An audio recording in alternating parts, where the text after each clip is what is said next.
तो आइए बच्चों, अभी हमने सीखे थे छोटी ई से नए शब्द। अब हम चलते हैं बड़ी ई की मात्रा पर। ये किस तरफ लगती है बच्चों? ये लगती है हमारे सीधे हाथ की तरफ, मीन्स राइट हैंड साइड में। यहाँ पर एक स्टैंडिंग लाइन, एक स्लीपिंग लाइन, और हम कर्व कहाँ से लेंगे? From right to left. हमारे सीधे हाथ से उल्टे हाथ की तरफ हम इस मात्रा को लगाएंगे। तो ये है हमारे बड़ी ई की मात्रा। और बड़ी ई कैसे लिखते हैं बच्चों? बड़ी ई हम लिखते हैं ऐसे। बड़ी ई से क्या होता है? ईद। तो यहाँ पर आप ईद का स्टिकर लेकर यहाँ पर पेस्ट करेंगे। अब चलते हैं अपने नेक्स्ट पार्ट की तरफ। बड़ी ई से कुछ नए शब्द बनाने सीखते हैं। चीता, च। तो चलिए बच्चों, चलते हैं अपने नेक्स्ट पिक्चर की तरफ। ये क्या है? परी। परी कैसे लिखेंगे? प र पे बड़ी ई की मात्रा। तो कैसे बोलेंगे बच्चों? परी। लीची, ल पे बड़ी ई की मात्रा, च पे बड़ी ई की मात्रा। और ये किधर से बनती है बच्चों बड़ी ई की मात्रा? ये बनती है हमारे राइट साइड से लेफ्ट की तरफ। राइट साइड पर स्ट्रेट लाइन खींचेंगे, फिर उसके बाद जो ऊपर हम कर्व देंगे वो फ्रॉम राइट टू लेफ्ट देंगे। ओके, नेक्स्ट चलते हैं अपने नेक्स्ट शब्द की तरफ। वो है दीपक। तो कैसे लिखेंगे? द पे बड़ी ई की मात्रा, पक, दीपक। तो आइए अब हम चलते हैं इस बॉक्स की तरफ और पढ़ेंगे बड़ी ई से कुछ नए शब्द।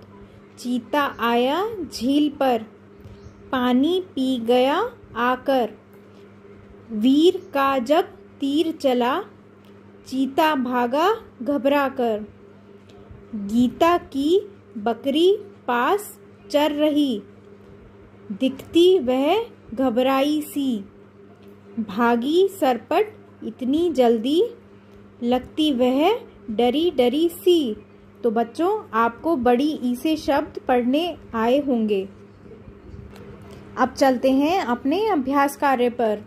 जो हमने शब्द पढ़े वैसे ही हमें यहाँ शब्द भरने हैं। रिक्त स्थान भरो। यहाँ पर हमें खाली ब्लैंक्स भरने हैं। हमारा पहला क्वेश्चन है, चीता डैश पर आया। तो चीता कहाँ आया था बच्चों? चीता झील पर आया। हमारा नेक्स्ट क्वेश्चन है, वीर का डैश चला। तो वीर का क्या चला? वीर का तीर चला। डैश की बकरी चर रही। किसकी बकरी चर रही थी बच्चों? गीता की।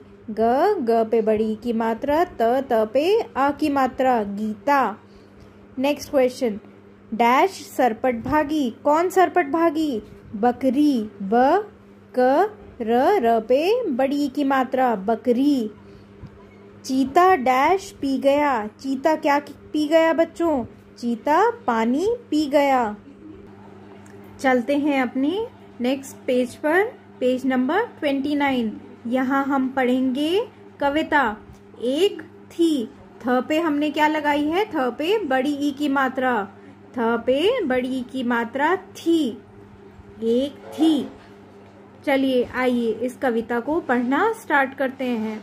एक थी मकड़ी, रहती थी अकड़ी, एक थी मछली, रहती थी गीली, एक थी लीची, थी बड़ी मीठी, एक थी मीरा, खाती थी खीरा, एक थी नानी, कहती थी कहानी।